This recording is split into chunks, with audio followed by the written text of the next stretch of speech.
I hate that. Zoom makes that too. All right, thank you all for joining us. We've just a few more people coming in, so just bear with us for another second here. You do have to do things, you either have to move over to the computer or you can do the computer. Yeah, you tell me what to do. You know what? I hate technology. Do we have any copies of the annual report? I do. I need to go get it for these. Yeah, I got you a lot. That's how you made 89. All right, well, welcome everybody. We'll get started. First, I would like to acknowledge that we are located and doing work in communities situated in the unceded territory of the Wabanaki Confederacy. And so thank you all again for coming. This is the Building Stronger Communities Learning Series, which is designed for communities already enrolled in the Community Resilience Partnership or thinking about joining it. Today, we'll be talking about how communities in the Community Resilience Partnership, or CRP, plan to fund future priority climate and resiliency projects. And my name is Yvette Meunier, and I'm going to be your host today. I serve as a regional coordinator for Region 3. I work with service providers and communities enrolled in the partnership in Androscoggin, Franklin, Kennebec, Oxford, and Somerset counties. Today, I'm joined by Robin Stanicki, the Community Resilience Coordinator with Kennebec Valley Council of Governments, where she works with municipalities to explore new resources and help communities thrive. She has a degree in sociology and social work and a master's in human development and higher education from the University of Maine. Robin also serves as a regional coordinator for Waldo County and as a service provider in Kennebec, Somerset, and Waldo counties. We also have Jonathan Hall, the field services manager with Maine Preservation. He's a native Mainer to Portland and Auburn. He has over 20 years of experience in the historic preservation field. And he's held a variety of roles from framing to finished carpentry, job foreman, project manager, conservator, and preservation consultant. He has a bachelor's degree in historic preservation from Savannah College of Art and Design. And I'd also like to mention that we have a guest with us today as a resource to our presentation. That's Matt Drouse. He is a regional transportation planner and scenic byways coordinator for the Maine Department of Transportation. He started with Maine DOT in 2021 after 9 years in affordable housing. He also brings 7 years of municipal experience as an elected official in Randolph and consults for other municipalities. So please note that today we are recording our session for later viewing, and that all the resources discussed in the slides will also be shared after the event. So just a little bit about Zoom etiquette before we get started. A reminder to please stay muted unless you're speaking. You can keep your video on unless you have something distracting going on in the background. And if you would rename yourself in the participants tab if your name doesn't reflect your name, your town, or your organization. And then lastly, we're going to hold questions until the end of all the presentations, but certainly feel free to jot anything down in the chat as it comes to you, but we'll also be answering questions if you raise your hand at the end. So today's agenda, briefly, I'm going to give an overview of the Community Resilience Partnership Program. And then we're going to jump into case studies on leveraging the Community Resilience Partnership resources for historic preservation. And we're going to introduce Maine Preservation. And we're also going to have a case study on Skowhegan's downtown plan as it relates to active transportation, land use, and land conservation. And then finally, we'll follow up with Q&A.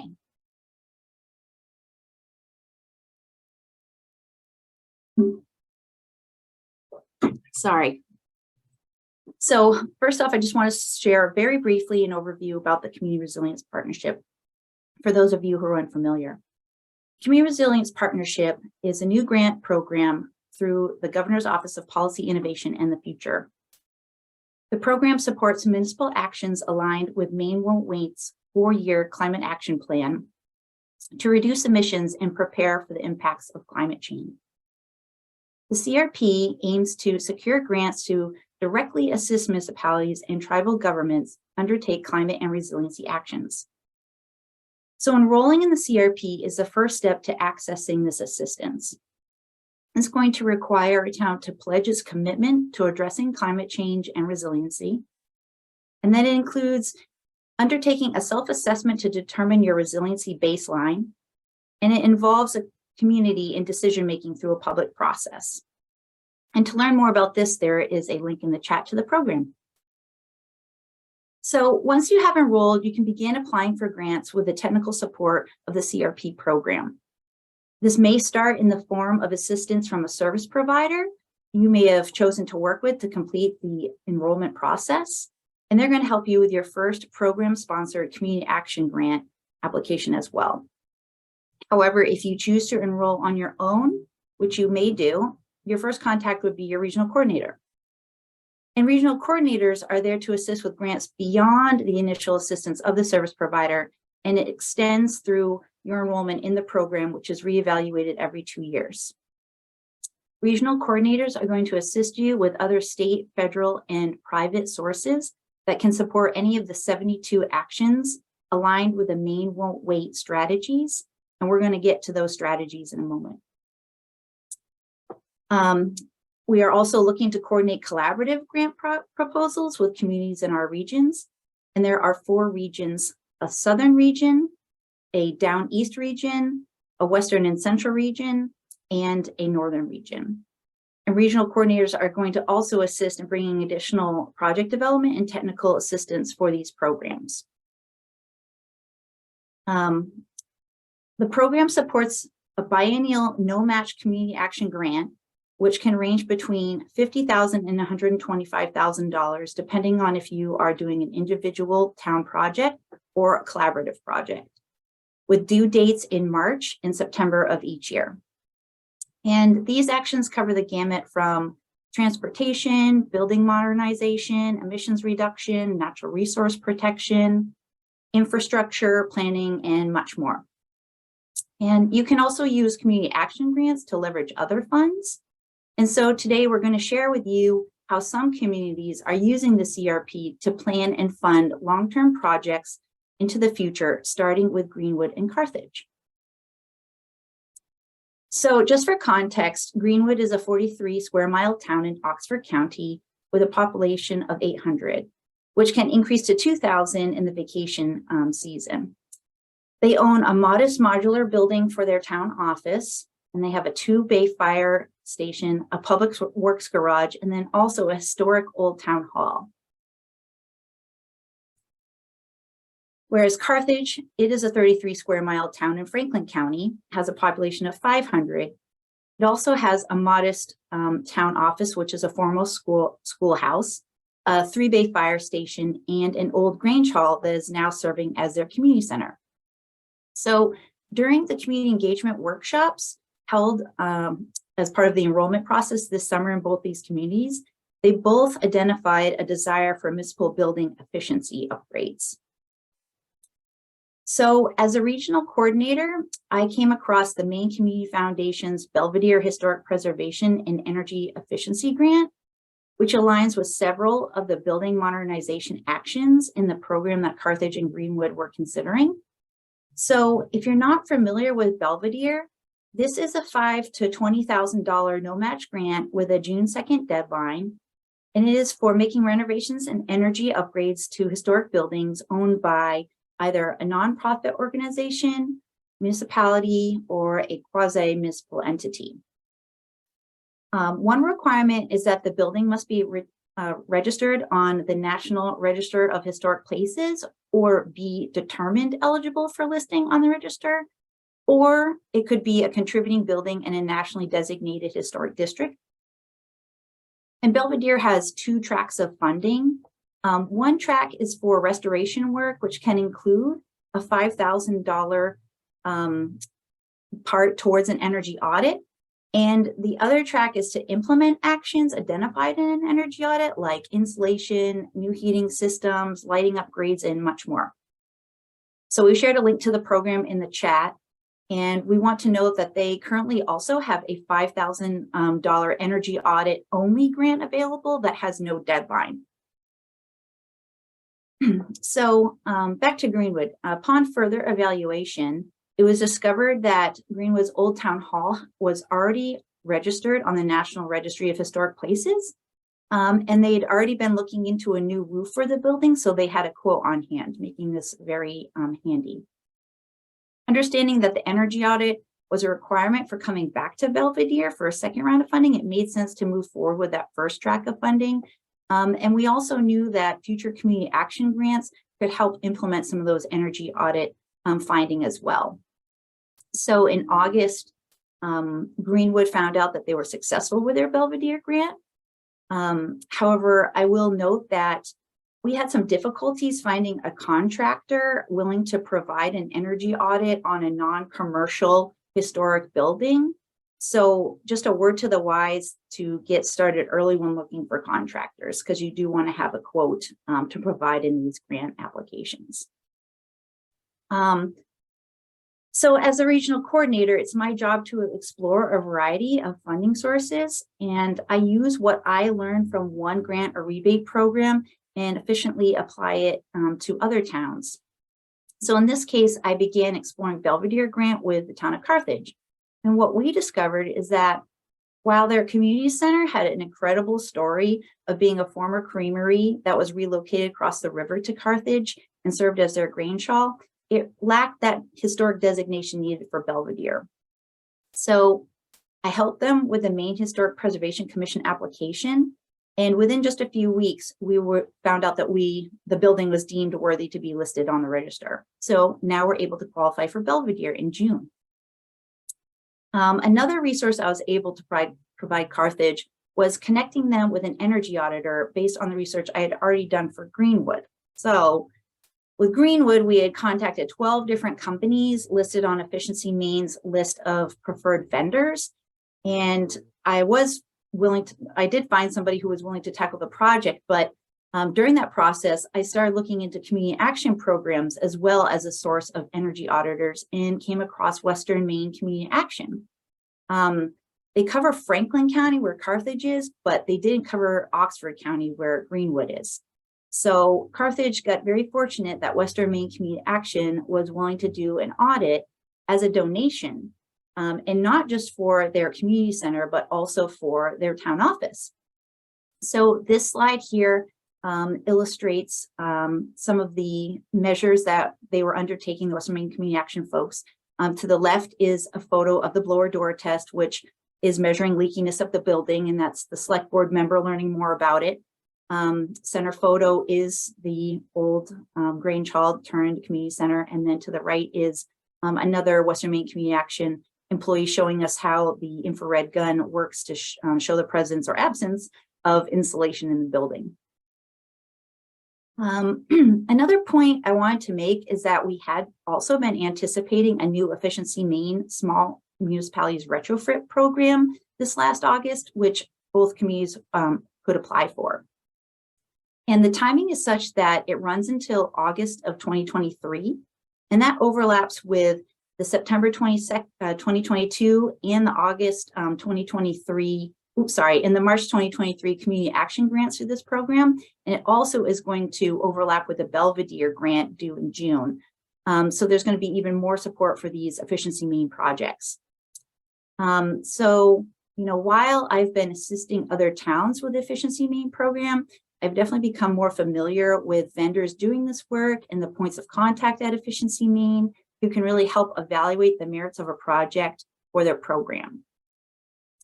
And I should note that both towns did take advantage of this program this past fall and essentially leverage between 50 and 66% rebates on new heating systems for both of their town offices, as well as Greenwood's fire station and Greenwood's Public Works garage. And they were also able to use their first community action grants in September to cover the remainder of those project costs. So essentially, all those heating systems were free to the town. And there were other rebates too. But we won't talk too much about those because we actually have a special forum webinar that we're hosting on Efficiency Maine programs just for municipalities on February 14th. So please sign up. We've put a link in the chat. So we hope to see you there as well. So However, both towns kind of decided to step back from doing any work on those historic buildings until they got a better understanding of their building needs and how to preserve the historic qualities while making energy improvements.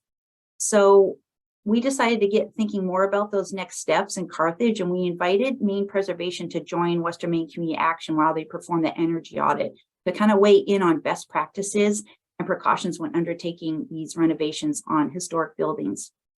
So in this photo here, we have members of the Carthage Select Board coming together with AvCog, Western Maine Community Action, and Jonathan Hall from Maine Preservation is the third from the left. So since this photo was taken this summer, the energy audits have come in Greenwood and Carthage, and we're going to be working with their contractors this winter to implement a timeline for upgrades and get quotes for the work. And then we'll have Maine Preservation come and weigh back in on things. So again, once we have these quotes in hand, we can match those projects to the March Community Action Grant, the Belvedere Grant in June, and then the Efficiency Maine Small Communities Program, which runs through August. And depending on what's left, we could even anticipate going to an additional community action grant this fall. And because Carthage hasn't started Belvedere yet, there is that second track of funding that they could look towards in 2024. So I really wanted to bring in Maine Preservation to continue this conversation, to shed more light on the opportunities and resources they can bring to projects like Greenwood and Carthage. So we're excited to have Jonathan Hall, the Field Services Manager, tell us more about their technical assistance.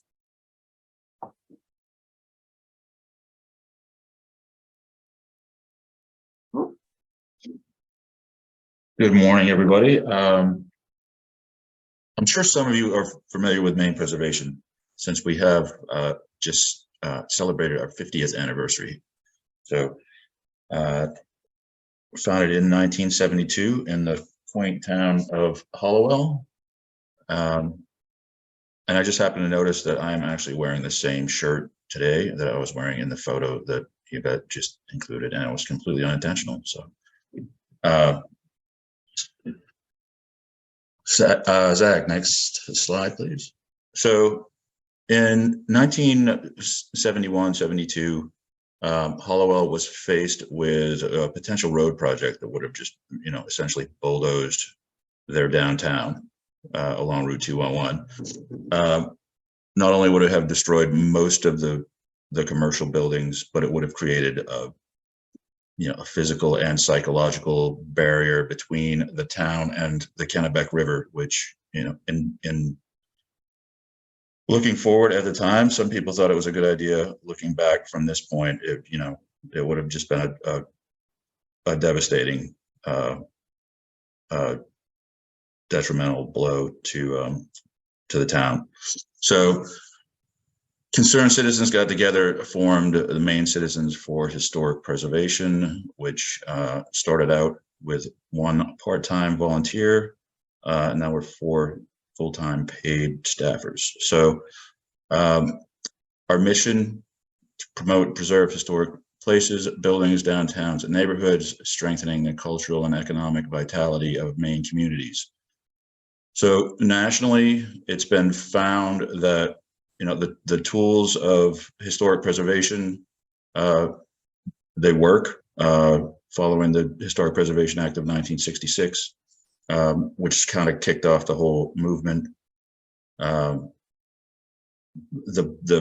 methodologies have been tried and tested and refined, and so it's effective. It works to maintain the character of the towns and to stimulate economic development. So we do a lot of education, technical assistance, consultations, advocacy for attractive financial incentives for the reuse of historic properties, and are just out in the communities as much as possible. So to do that, to raise awareness, we have, in the springtime, we have an honor awards that goes out that recognizes good quality historic preservation work. On the right is Seguin Island Lighthouse that was recognized with an honor award for their decades-long work there. Center is the Sugarloaf Warming Hut, which was placed on our most endangered places list last year, as was East Machias Congregational Church. And we find that's a good way to get some attention to imperiled buildings. East Machias in particular is having some really good outcomes from not only from our efforts, but efforts of the town, and a lot of other people have been supporting that project. Field services, which is what I do, is provide technical assistance, advice on restoration, fundraising, best practices, all the stuff that kind of goes into successful stewardship of historic structures. On the left is a millworks shop, which in itself was a significant restoration project, but following the restoration of that shop, the owner is now able to reproduce historic moldings right here in Maine. So you don't have to source them from hundreds of miles away. They can be locally produced. Our protect and sell and easements programs kind of work together. Sometimes when concerned, property owners have put decades of work into their historic properties. They want to see it protected into the future. So we help them arrange sales to similarly minded new owners, and usually put an easement on the house, which is an attachment to the deed that protects the property from unauthorized changes forever. And we also have a large easement on the Shaker Village in New Gloucester, which is a National Historic Landmark. So we have an advisory role there while there are living Shakers there. After that, we will have an actual legal obligation to protect the integrity of the entire village into the future. We keep a list of qualified contractors. Yvette mentioned the difficulty of sourcing contractors, especially in rural areas. It's not so much of a problem on the coast, although it is still a problem. So we try to find people who are doing quality work and be aware of them. So if you know of people, we'd love to hear about them.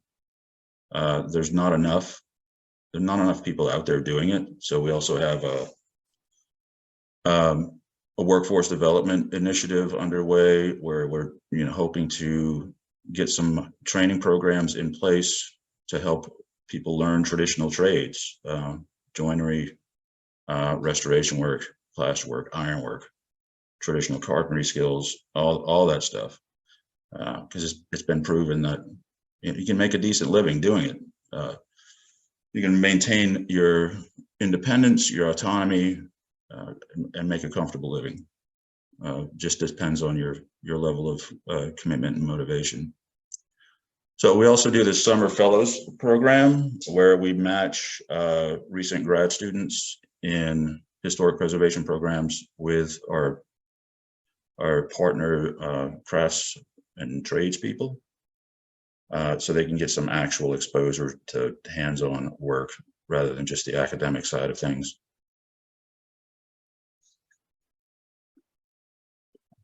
Thanks to COVID and the lockdown, we started doing webinars. So we've done a series of those starting in 2020. We were doing them monthly for quite a while. Now we're kind of doing them periodically, probably one a quarter. Although we have introduced the Monday meetup, which is the first Monday of every month, where we kind of just, open up the cameras, open up the Zoom room. Anybody can log in, ask whatever questions they want to. We've had questions about National Register stuff, Department of Transportation stuff, Section 106 reviews, how to put on a new roof, how to find contractors, how to do fundraising. So we've had a lot of different topics, and we're always eager to hear more. We started doing residencies this year. We have some more planned for next year. They seem to work really well. This is where several of our staff, usually 3 out of 4 of us, will go to a region or a town and just spend, sometimes it's a few days, sometimes it's just 1 day, depending on location. And we meet people who are concerned about their villages, their historic resources, talk about local issues, talk about local problems, local initiatives, and how we can help at a statewide level to get good preservation practice in place. And we're always open for more ideas. We'll go anywhere and talk to anybody. We're going up to Aroostook County in the spring, so we're going to spend 5 days up there. Hoping to see this building on the right while we're up there.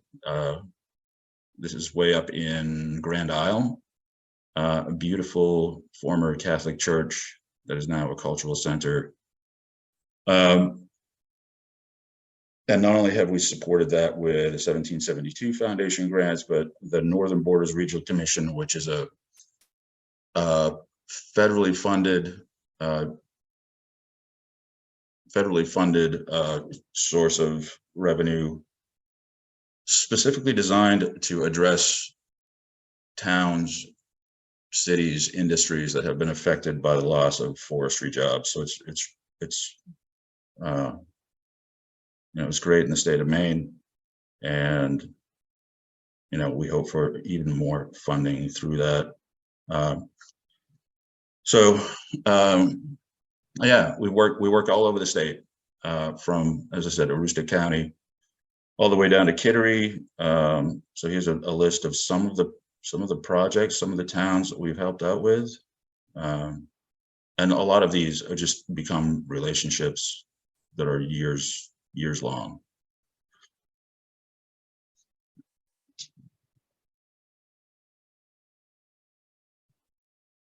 Yvette mentioned National Register of Historic Places.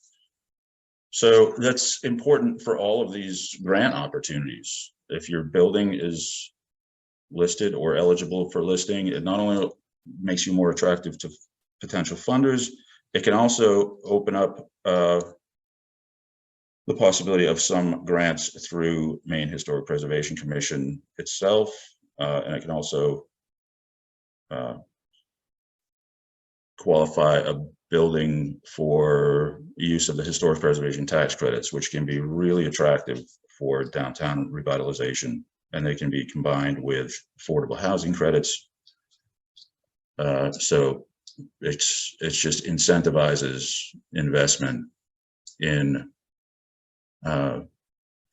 previously neglected downtowns.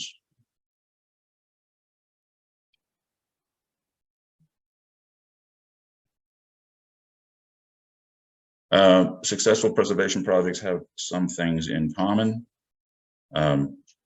Take your time.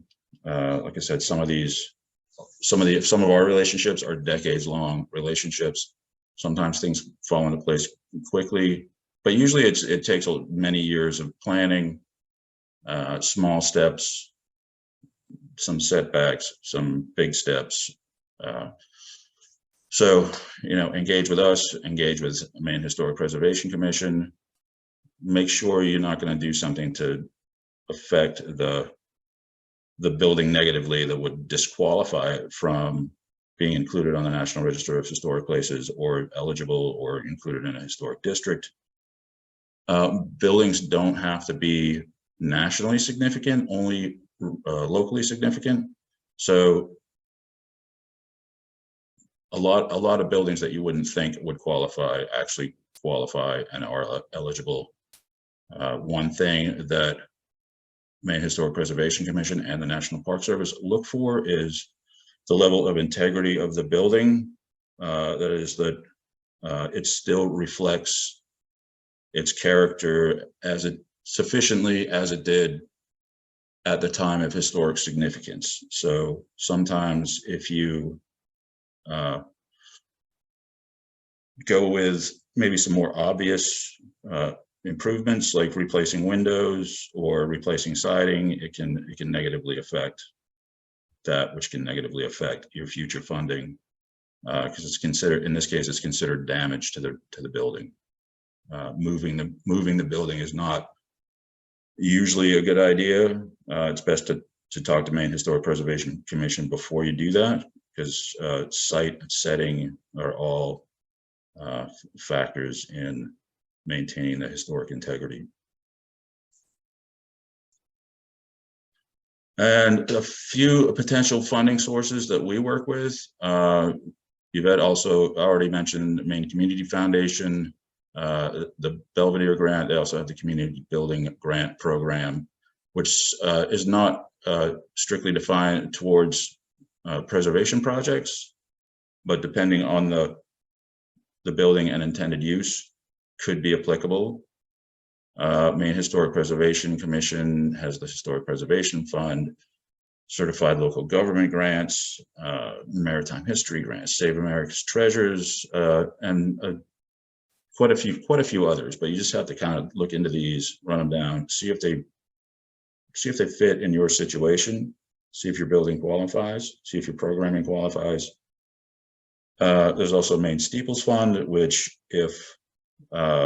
is unique to Maine. It's a privately funded group that just wants to keep church steeples and former church steeples and bell towers and that kind of thing standing and in good condition. So it's been applied to town halls.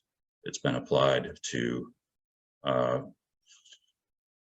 meeting houses that in some cases are municipally owned, and some places are some cases are operated by a nonprofit organization.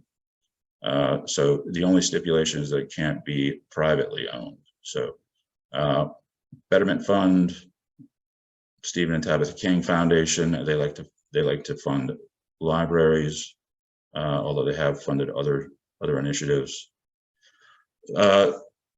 Kind of new on the scene or revived on the scene is these congressionally directed spending funds, earmarks. A big round was just announced, and they are potentially very high dollar grants. We had two that were approved: East Machias Congregational Church and Wayne Masonic Hall just got over $1 million each. The Irish Heritage Center in Portland got $3 million. So, and in order to get those, you have to apply directly through your representative or Senators King and Collins. Federal funds that could be available, USDA, particularly in rural areas, have some interesting programs that, they cover most of Maine because our largest city is less than 100,000 people. HUD and CDBG, the Community Development Block Grants, can be very effective in revitalizing downtowns, historic buildings included. So.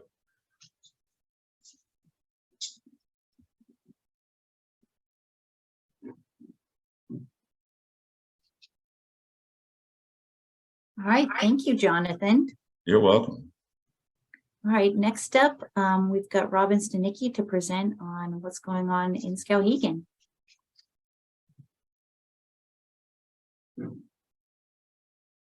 That's great. Thanks, Yvette. So we have Olivia working on getting my slides together. There's a present button at the top near share. I think present there. I made it complicated by making my slides in Canva. Yep, full screen.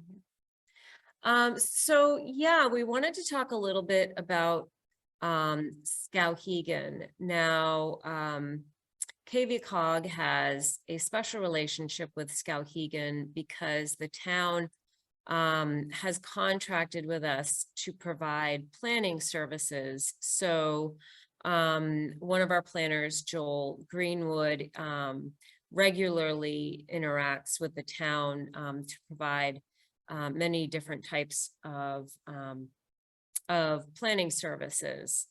So it's important to understand that Skowhegan has been working on a downtown plan and neighborhood revitalization since about 2014. So there's a lot of initiatives and motivation that, you know, I walked into when I said, hey, you know, here's a really great funding opportunity, an opportunity to consider projects in the realm of community resilience and climate action. And so I want to talk to you a little bit about what Skowhegan, you know, has done so far and where they plan on going, because I think it's important to recognize all of the towns, and you might be part of one, that that are working on active projects, may have, you know, some momentum going, ideas going, and you want to figure out how to take advantage of the community resilience partnership and kind of slide in there using the projects and the strategies that you've already developed, and how you can continue to engage your community in some of those things. So one thing that I think is important to mention about Skowhegan is that they were designing many different activities, and those aligned with their comprehensive plan. And they also aligned with the strategic plan that they published about 7 years ago. So they're, you know, building and working toward a specific vision. When I meet with towns, often I do find that there are existing projects, initiatives, and there's sort of this overall vision. And I coach these towns to figure out, okay, what are we looking for to work with the CRP? You know, there are several guidelines that, you know, direct that work. You know, it's rather broad, but, you know, we can kind of figure out, what are you doing and how does that relate to the climate effects and the climate action that your town really needs. So let's advance to the next slide to look at what I think you can just press the button. Yeah. So they started the process of revitalizing their town. They needed a lot of work on the riverfront, some of their streets, and reducing traffic. And some of the aims in their strategic plan were to do certain things to affect the traffic flow, to look at active transportation, and to find ways that that kids could move about the community independently. So let's have the next slide. So I present this here in a specific way because I think it's important to kind of understand, you know, I walk into a community and they do have a lot going on. And so recognizing that, you know, a town is going in a specific direction and they've done a lot of these, you know, assessment activities, and they're really on their way. So I present this to kind of show you how we brought this down to a workable project, you know, for the $50,000 sort of pocket that we're working in. So Skowhegan articulates this vision that they will be a thriving economic, cultural, and recreational destination. And if you've ever been to Skowhegan, you do get the sense that they're really trying to push their recreational aspect. They are in sort of the mouth of an area that you know, claims a lot of that recreation. As you go further north, you know, you're looking at Jackman, you're looking at you know, all those woods and trails and opportunities to get outside. So they're really trying to create that vision. So the aim of this is of this sort of initiative that they're designing is to address their riverfront and make that more more beautiful and accessible. They're also looking for a safe village center. They're looking at economic development, so they want a business-friendly downtown. And ultimately, we're looking at the improved quality of life. So this is their strategic plan that they put together in 2016. So now we talk a little bit about, okay, now that we've gone really big, you know, years and years of improvements, what can we bring out of that so that we're really talking about the community resilience partnership and what the intentions and aims are of this specific funding source, right?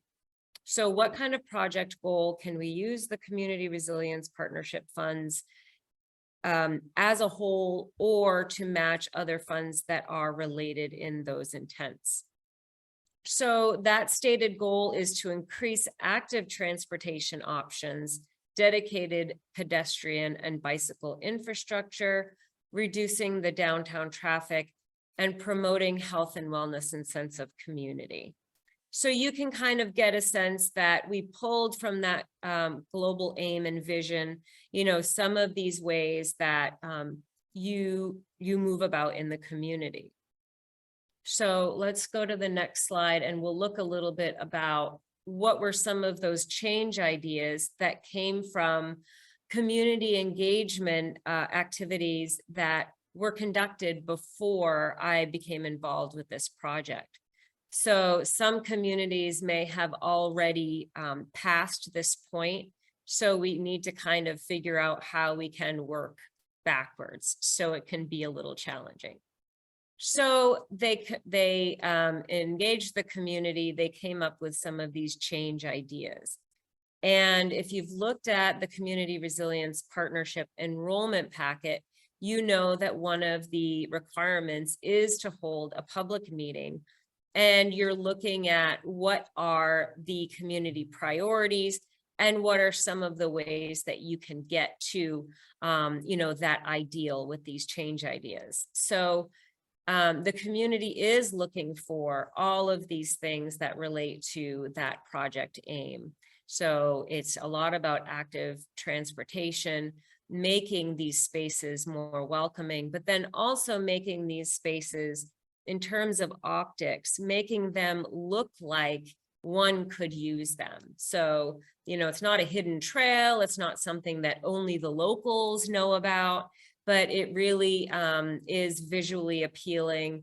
But then also in terms of safety, you know that, you know, this area is a bike lane or a pedestrian lane by the use of certain infrastructure that, you know, tells that, you know, tells pedestrians and also cars, you know, that's a lane for bicycles, and so it increases the safety there. Okay, can we take the next slide? So the community coming out of discussions about the Community Resilience Partnership pared down some ideas about what we could do with the Community Resilience Partnership funding, but then also if we were going to use this funding, how can we leverage some of the other funding sources that they have entreated to date to be able to move specifically toward aims that relate to climate action in Skowhegan.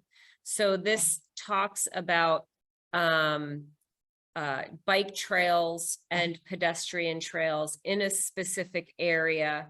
They're looking at ways that they can help children and youth independently walk to school, but then also connecting a specific area of Skowhegan to the north end, walking or biking. And I'll show you a map of that in a second. Would you advance the next slide, please, Olivia? Okay, and so like I mentioned, how can we use the Community Resilience Partnership? This funding has specific aims and intentions. You know, this is aimed at helping communities to think about community resilience in specific ways. which is attractive because, you know, you're also looking at, you know, funding, saving dollars and economic growth. So there's a lot of dollars and cents in that conversation, but there are also ways that you can inject this common sense resilience into that solution. Will you advance the slide? So one of the things that is really strong in Skowhegan is that they have built a lot of community support, not simply by, you know, the residents, but there is a very large strength that's moving in the town with all of these different initiatives and organizations that have come together to just kind of talk and give some effort to some of these initiatives. And so I've mentioned some of these here. The Skowhegan River Park is a specific initiative.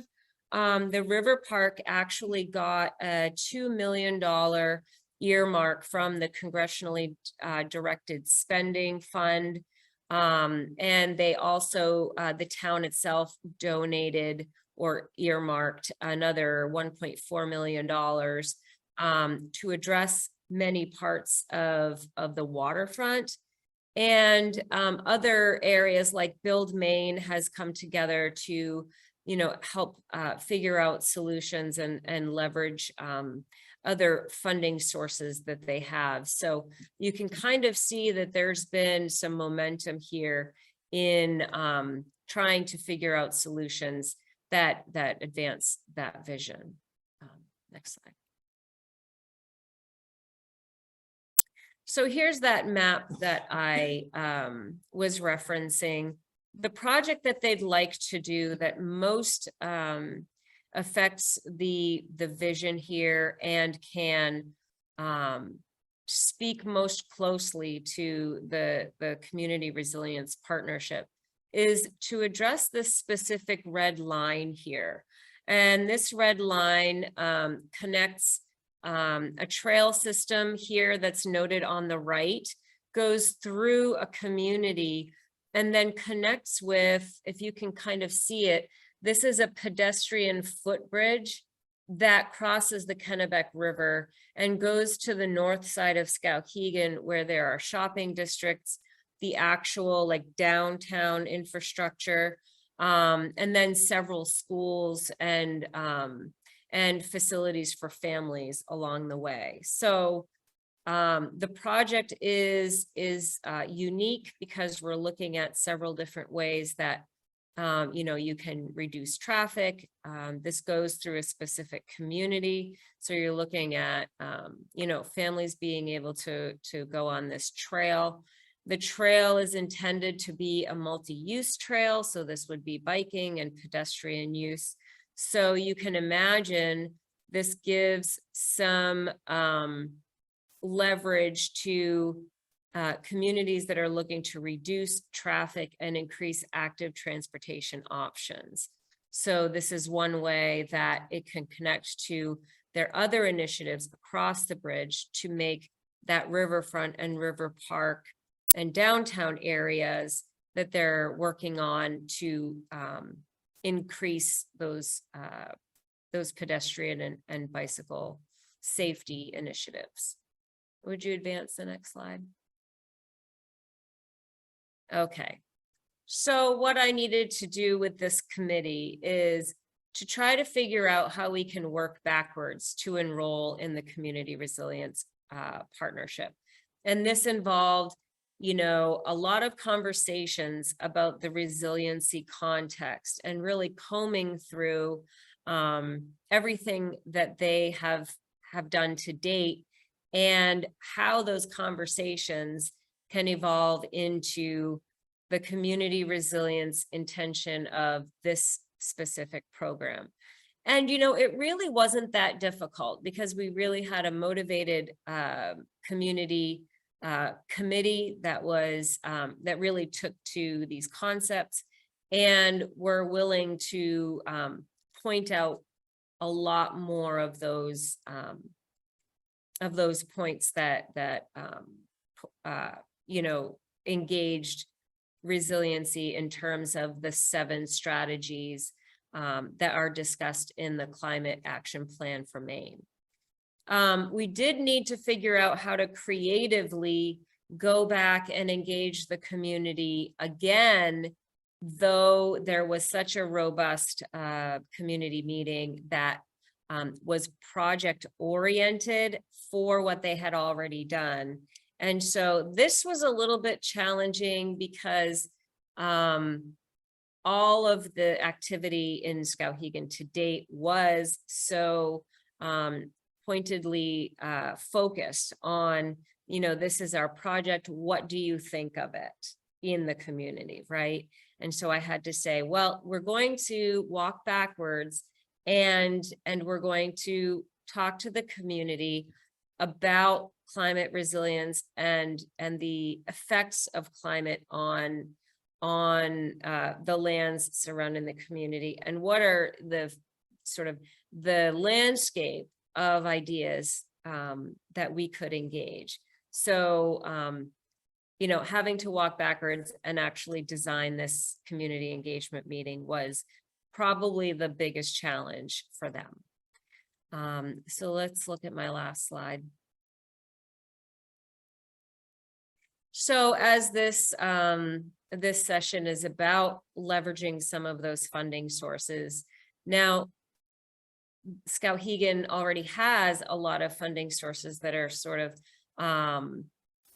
being engaged for a lot of their initiatives. So it was really about trying to figure out how could we use the CRP for match for some of these things. But one of the biggest pieces of this is that the DOT village initiative was already working heavily with Skowhegan to try to figure out, are there other funds that they could work closely with? The federal infrastructure initiatives is another one. So the BIL, you know, is one that, you know, we're really looking at. There's also state incentives, you know, that they've received to work on, you know, safe ways for children to go to school. And then the town of Skowhegan actually invested, the community approved a $1.4 million investment to work on these projects. So there's a lot of different money pots that are swimming around, and we need to find some creative ways to work with that so that we can use the CRP funds for things that don't fall into the requirements of other funding. So it can be really kind of a challenge to, you know, look at the different money pots and those requirements and figure out where we can sit. I think, I'm not sure if that's the last slide. Go ahead. It is. Okay, so really, you know, I think that this discussion is important because, you know, many towns do have grants that they're chasing. There's a lot of funding that we're hearing about right now, both on the federal level and the state level. And, you know, there's a lot of questions about how towns can really piece that together. And if you're looking at the CRP and you're looking at $50,000, or you're thinking about going and talking to your neighbor and designing a project together so that you can receive up to $125,000, you're also probably looking at, you know, the news, and there's a lot of ways that other funding is coming in. And your service provider can really give you a hand in looking at different ways that this funding can work well with those types of things. So if you are thinking about enrolling in the partnership, or you are already enrolled, this is a real value add to the program. You have your service providers, such as us at KV Cog, and you also have your regional coordinator that is very very versed and focused on these funding initiatives. KVCOG is also a regional coordinator for Waldo County. So we have a lot of resources for you to kind of untangle some of these complications. So thank you very much. And back to you, Yvette. Thanks, Robin. I do want to open it up for questions. I didn't see anything in the chat, but if folks either want to unmute, raise your hand, just jump on in. I know we covered a lot of stuff, and just a reminder, everything's going to be coming back to you in an email for resources, because I know there's a lot of grants out there. All right, let's go with Janet, and then we'll go to Alan. Go ahead, Janet. Hi, sorry, I'm masked because I'm on a bus, but can you hear me okay? Yes. Okay, I'm a select board member from China, and we have a couple of projects that I'm interested in finding funding for. One would be sidewalk, to restore the sidewalks that used to be in China Village, and I'm wondering if the historic preservation grant is only for buildings, or maybe the community resilience partnership would be more appropriate. I don't know. And the second one is in an effort to clean up, prevent more erosion and pollution going into China Lake. There's a boat landing in South China that it's just really a mud. It's just the road. The road goes right into the lake. There's no ramp or anything, and there's a lot. It's a mess. So those are the two things that the reason for my attendance to see if there are any grants that might be appropriate for those. Matt, I see that you've put a chat, something in the chat. Do you want to speak to the sidewalks? I was curious if either of those other two funding mechanisms might work for sidewalks as well, but the Village Partnership Initiative does tackle things like sidewalks. If anyone's familiar with Maine DOT's Municipal Partnership Initiative, generally that program is used for road projects, and sidewalks could be considered. But for the first time, at least in recent memory, the Village Partnership Initiative allows communities to partner on building sidewalks exclusively. The Village Partnership Initiative, sorry, the Maine DOT's What was it called? I'm sorry. Village Partnership Initiative. Village Partnership. Okay, thank you. Sure. I can have your region planner reach out to you. Janet, I'm guessing your contact information is on the China webpage, so I'll provide it to Steve to reach out. And sidewalks are an eligible expense under that program. And we also have a couple other transportation alternative programs that could work as well.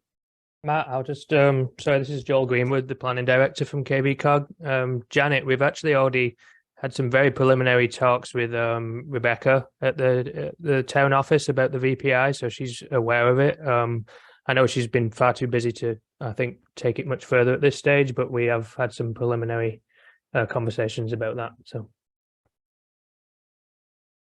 I can speak a little bit to the situation with the boat launch. So under strategy E, which is protect the environment and promote natural climate solutions, there are a couple of things that maybe this would fall under. One is E3. It's create or update a watershed plan to identify flooding and water quality priorities and adaptation options. So if there are is there a plan out there for you? You could develop one. We just had our 10-year plan last year, and they completed it, and this is one of the things, one of the preliminary projects that needs to be completed. Okay, great. Yeah, so like conserving or reconnecting floodplains and buffers. There are some things in here, source water protection, certainly things about education outreach. So you have to just, dive a little deeper into those 72 actions, but there's probably something that you could work on. Great, thank you. Any more comments before we go to Alan? Robin? Yvette, I just wanted to make sure that you knew we do have a couple of hands raised, and here at KVCOG, we do have someone that has a question as well. So go on to Alan, and then we'll go ahead and have Elaine ask her question. Awesome, thanks. Go ahead, Alan. Yeah, just very quickly, this is really a superb presentation of a mosaic of funding sources, and it's a very exciting way of using a variety of things. I just want to build on what Robin said about the community action grants. The 50,000 or the 125,000 for up to 5 communities is really golden money because it's state money. It really provides the non-federal match for bigger projects. So I think of it as sort of like the queen on a chessboard. It's a really important piece, has a multiplier effect. Just wanted to add that in part of strategizing how to put together funding. Thank you. Excellent points. Thank you. Go ahead, Robin. Before we do, I just want to mention that Matt put some really great links in the chat, and they reference the BIL funding and DOT relationship with kind of maneuvering that on behalf of municipalities. So go ahead and check that out. We do have someone here at KV-COG that would like to ask a question, and so I'm going to invite her to come on camera. Hello. Hi, I'm Elaine Higgins, selectman in the town of Freedom. And right now we have a big challenge with our downtown. There's a lot of things that need to be upgraded and fixed and whatnot. And one of the sources that I thought would be good for bringing income into the town would be ATVs, snowmobiles, that sort of thing. And when you're talking about the upgrading of the trails and whatnot, you're talking about multi-use. Now, is that for pedestrian use only, or can that be used for motorized vehicles as well? If it's a multi-use trail, that's a really great way to position the project. If I'm correct, there are a number of places in Freedom where that's been discussed in terms of right behind your public works building, like the cannery lot, and there's some snowmobile trails there that go into Unity.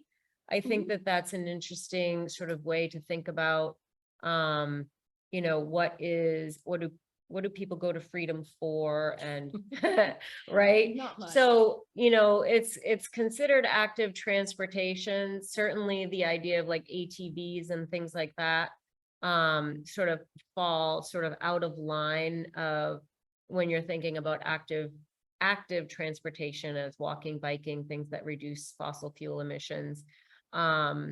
But you know, there's no end to having like a multi-use trail. So I think it's interesting to talk about, definitely using and preserving certain parts of the town in terms of open land. Yep. And basically, you know, getting our downtown to a place where people will want to come to it and not just, you know, zip through it as quickly as possible. You don't know you're driving through Freedom until you see the store, right? The store no longer open, Mm-hmm. And yeah, so the Right. store's gone. yeah. So we have, you know, we have some industry in town, but not a lot of open to the public industry.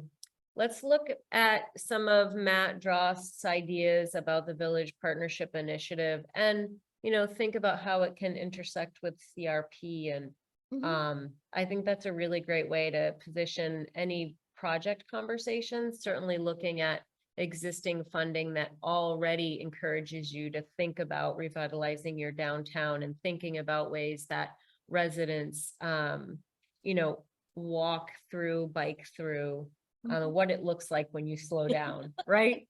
If they slow down. If they do. Yeah, thank you. Right. Thanks, Elaine. Elaine is also has worked for this last couple of years on Freedom's broadband coalition, and that was a 5-town effort. And so if you do look at some parts of this this project, broadband networks is an effort related to climate action, because it again helps communities reduce fossil fuels. So that's also a really great way that you can look at any project. Anybody else out there? All right, seeing no hands, I will follow up with all these oh, we got another one, Robin. Oh.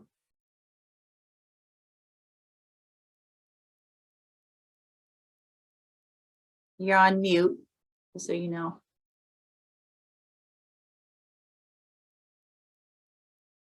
There you are. Hello, I'm Ellery Keene. I live in the town of Winslow. Been on the planning board there for a long time. Our most historic place in Winslow is the old Fort Halifax Park. And I'm also a member of the committee that is working, we've been working a little harder more recently to restore some of the features that were there that were taken down a long time ago. Right now, we're working on building a section of the tall pole fence that went around there. So I'm wondering if Maine Historic Preservation might be able to help us fund some of this kind of activity.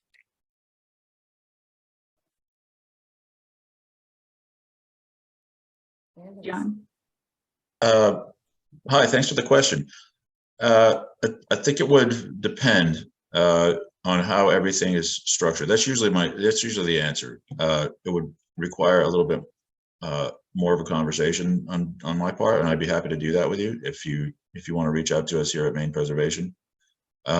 Oftentimes, for projects like that, for landscape projects like that, it can be a little difficult to sort out what falls under our purview, what sort of we would refer to Maine Historic Preservation Commission, and what our grant programs would consider eligible. Yes, we've had some difficulty getting money from the Maine Historic Preservation Commission. The state of Maine owns the blockhouse. Right. The town owns most of the land around it, which is where we're doing most of what we do. Right. And we do cooperate with Maine Historic Preservation for some of this, but they, when they own the blockhouse, and when the roof was worn out and needed to be, the shingles replaced, they asked Winslow to pay part of the cost of doing that. And I felt that they should be paying all of the cost of that. So that's why I'm thinking it might be helpful to get find some other source of money. We, the committee for Friends of Fort Halifax, of which I'm a member, did raise a bunch of money, and we have had it in the bank for some time. But what we've been doing more recently, that money is almost all gone. And so that's why I'm asking the question. Yeah, I'd be happy to sit down and talk with you about the details of that and see if there's a way we can help. Some of the 1772 funding might be applicable. And it seems as though we've heard quite a few cases of some awkward sounding arrangements that were made between the state and municipal governments, some of them decades ago. We featured a former fort in Blue Hill on our most endangered historic places this year, and there's just this convoluted agreement between the state and the town that I think was put in place back in the 1950s. And nobody's really sure why or how it was supposed to work, but it doesn't really seem to work anymore. So thank you. Another idea that I have been thinking about, the Indians lived in that location in the summertime before the blockhouse and the fort was built. Mm-hmm. And it might be a good idea to find some funding to put up an example of the types of facilities they lived in when they were there too. And I might need some help to figure out exactly what that was. sounds like that's gonna be a really great conversation. I'll give you Thank some you. information, contact information before we leave. Okay. Thank you so much, John. I appreciate it. I don't think we have any Welcome. more questions here, Yvette. Well, thanks for joining us in person over there. We really appreciate hearing from all the towns that are, have different projects and different things they'd like to fund. So, please keep asking questions. Again, we will Oh, Yvette, follow up. we have a late bloomer Okay. over here. I apologize. This is Scott Wilkinson. He's the regional representative. Oh, you want to hear from this guy. There you go. You introduce yourself. 'Cause I Hey, didn't hey, look it up. everybody. Scott Wilkinson. I work in Senator Angus King's office. I'm based in Augusta. I cover Kennebec, Lincoln, and Saginaw counties. Just wanted to put a bug in everyone's ear when we're talking about funding resources, especially the federal programs. If your municipality is applying to any federal funded programs, our office can do a letter of support potentially. We'd have to review the project and that sort of thing, but happy to be engaged with folks. We often do those jointly with other members of the Maine congressional delegation. So potentially Senator Collins' office, Representative Golden or Representative Pingree's offices, depending on where the project is happening. Folks also mentioned the congressionally directed spending process, which rightly was described as being sort of resuscitated the last few years. It's been an amazing tool for communities and for us to connect with folks to try and find ways to get resources to really good community-based projects. Sort of what we look for is broad community support for what the effort is, and there's a huge range. I mean, we've seen projects from childcare projects to historic preservation to different sort of education programming, all sorts of things. So we're waiting to see with this new year and the new Congress exactly how that process will work, assuming that it is happening again this year. If you follow the news after the elections, the balance of power in the House has switched parties. So we're waiting to see how the appropriations process will work this year. But just wanted to share that both on the CDS front and the letters of support front. So feel encouraged to reach out and call our offices. If you just Google, Senator King's name, the office numbers will come up. For everyone here, I think it would be the Augusta office where I'm based and my colleagues are based. Phone number 622-8292. And yeah, happy to be a resource and to be of service to you all. Awesome. Thanks so much for joining us, Scott. That's great. Thank you for plugging in those letters of support and, upcoming funding, definitely. Anybody else? Seeing none. Again, just thank you all so much for coming. Be safe out there and wishing you all a happy 2023. Thank you. All right, bye.